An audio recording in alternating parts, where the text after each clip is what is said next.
This is the Fitzy and Whipper with Kate Ritchie podcast. Guys, this is an unbelievable story. I don't know if you saw it. At the end of the week last week, need to talk about it, about the Vietnamese guy that was found in the water, in the ocean, in the middle of the ocean. Oh, yeah.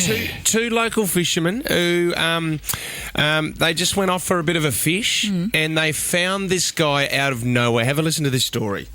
The Vietnamese man was on board Double Delight, leaving South Korea on October 21st. After 2 weeks at sea, 8 kilometres out from Newcastle, he was gone. The search was extensive, but it was Dr. Glenn Valaire out fishing who caught more than just his dinner. My friend says to me, Glenn, there's someone in the water. And like, no, there shouldn't be anyone in the water out here. If he didn't put his hand up, I don't think we would have seen him. Wading open water for more than 18 hours. He was exhausted, famished and freezing cold. He'd been out there for 19 hours. He wasn't even waving his arm to the boat. That's how gone he was. Like, he was still alive, only just. He had a slight pulse, but he was gone. And these guys fishing just happened to see something floating in the water. They've pulled this guy in and they've taken him to Boat Rowers Reserve at Blacksmith Beach in Swansea. This was at Friday night, 6:30. The New South Wales ambulance met them there, got this guy up. He was treated for hypothermia, exhausted, unable to speak, but they found his ID, wallet and a pack of cigarettes inside a sealed plastic bag that was strapped to him. So the question is, did he do that himself or did somebody strap this stuff to him and push him off the boat? It's a great question. I mean, if the cigarettes weren't there, I would suggest somebody else has done that.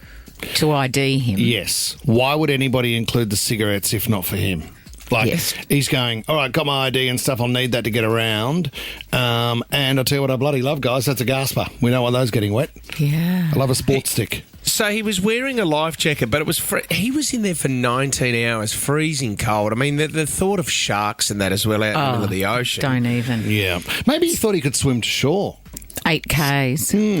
Did he want to get off the ship himself and he strapped himself the ID, the wallet and the pack of cigarettes? But the durries is the real weird one for me, as if you're lighting up a smoke in the middle of the ocean. No, but you've got a big swim ahead of you, and what are you going to want after you've swum 8 Ks? You might be right, Fitz. Maybe it was smart, and what we're realising, he didn't have a flare, but he wanted a smoke signal.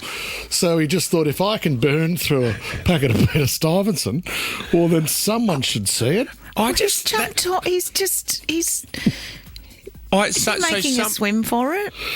So the question is, did he strap his ID and wallet and the gaspers to himself, or did somebody else do it? Yeah. And then he's fallen off that boat? Or did he jump off the boat? He did it. Do you know what was interesting too, listening to the news story? It made it sound when they said the fishermen caught more than they expected, it sounded like they were going, I think I got one here. I think I got kingies are running. I know. Oh, no, hang on a minute. I've got a snag. Who are you? It's like when the news has just like a funny one-line. Yeah. Guys, he's not big enough, throw him back in. You're not going to believe. You're not going to believe what I've caught. Yibbity. He's got some cigarettes on him. Fitzy and Whipper with Kate Ritchie is a Nova podcast. For more great shows like this, download the Nova Player via the App Store or Google Play. The Nova Player.